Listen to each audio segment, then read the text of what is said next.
அறிவும் அரணும் வேறு, அகமும் புறமும் வேறு, நீயும் நானும் வேறு, நாம் கற்ற கல்வியே அதனை செய்யும் தூறு. நாம் கற்ற கல்வியே அதனை செய்யும் தூறு என கூறி அனைவருக்கும் வணக்கம் கூறுகிறேன். நான் எடுத்துக்கொண்ட தலைப்பு நம் கல்வி நம் உரிமை. நம் கல்வி நம் உரிமை என்றால் என்ன ஐயா? 1968 ஆண்டு பழைய தேசிய கல்விக் கொள்கை, 1986 ஆண்டு புதிய தேசிய கல்விக் கொள்கை, மீண்டும் 2020 ஆண்டு புதிய தேசிய கல்வி மறுசீரமைப்பு, இப்படியெல்லாம் கல்வி அமைப்புகள் கொண்டு வந்து நடுநிலை கல்வியை அனைத்து மாணவ மாணவிகளும் பயில வேண்டும், இலவசமாக கட்டாய கல்வியை பயில வேண்டும்.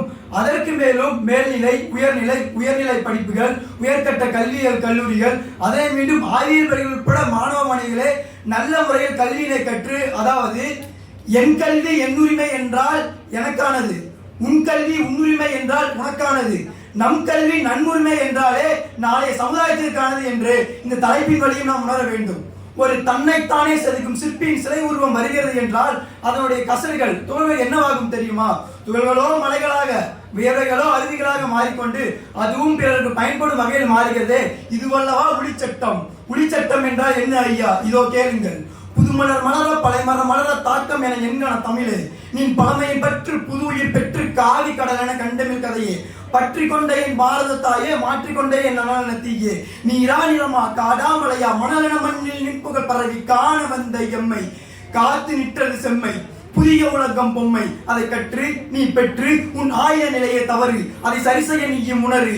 கல்வி என்பது புத்தகம் அல்ல, உன்னை வாங்கிடும் வர்த்தகம் என்று கற்று கற்ற உன் கல்விகள் எல்லாம் கனவாக புல்லுரமாக செறிவுபடுத்த முன்பணம் கொடுத்த நீ கற்க வேண்டிய கல்வியா, அதை ஒப்புக்கொண்டு நீ செல்வியா? இதற்கு இணங்கவே கல்வியல் கூற்றுகள் எப்படி தெரியுமா? தோன்ற தோன்ற எப்படி? தோன்ற தோன்ற சிறப்பானது, தோன்றினால் அது வியப்பானது என கல்வியின் மூலம் இங்கு நானும் நீங்களும் ஏன் நாமுமாக ஒரு சிலர் இருக்கிறோமே, இது வல்லவா கல்வியினுடைய சிறப்பு. ஒளவை என்று கூறுகிறார். எப்படி? ஒளவை என்றே கூறுகிறார். அறிவும் புகழும் உடையோர் மாய்ந்தன வருந்தலை உலகமும் அன்றோ, அதனால் காவினம் கலனே சுருக்கினம் கலப்பை மரங்கொள் தச்சன் கைவல் சிறார் மழுவுடை காட்டகத்து அற்றே திசை செலினும் மத்திசை சோரே. ஒரு மரம் வெட்டும் தச்சன் தன்னுடைய குடும்பத்திற்கோ அல்லது தனக்கு உணவு தேவை என்றால் ஒரு சிறிய விறகு குச்சோ பொடி குச்சோ இருந்தாலும் போதும், அவனது வீட்டில் அந்த அடுப்பு எரியும். அதுபோல கல்வியை சரியாகவும் முறையாகவும் முறைமையாகவும் கற்றவன் இந்த உலகின் மூளை முடுக்கு எங்கு சென்றாலும் அவனுக்கு ஒரு ரூபாய் உணவு கிட்டுவிடும். இதுவே என்னுடைய கல்வியின் சிறப்பு என அன்றே அவை அடித்து போய்விட்டு சென்றிருக்கிறார்.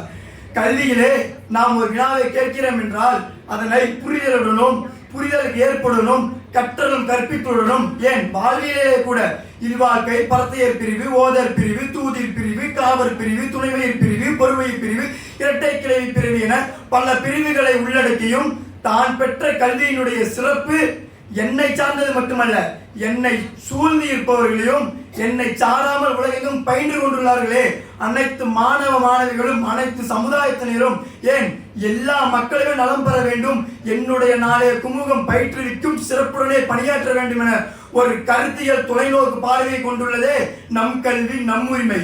இந்த கல்வி உரிமைகள் என்ன தெரியுமா? கடிகாரம் என்றால் ஓடினால் தான் மதிப்பு, அது ஓடாவிட்டால் நேரம் மாறும்.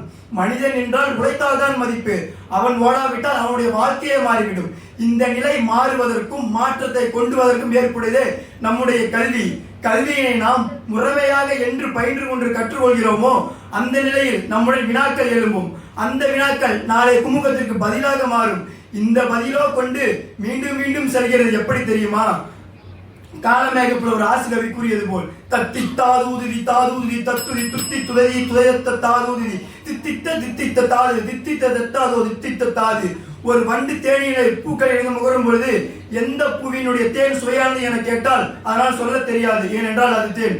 அதுபோல்தான் கல்வியை இங்கு நாம் யார் எப்படி எங்கு கற்றாலும் சரி அந்த கல்வி சிறப்பானது, நமக்கானது, நாளைய சமூகத்திற்கானது என கூறி விடைபெறுகிறேன். நன்றி, வணக்கம்.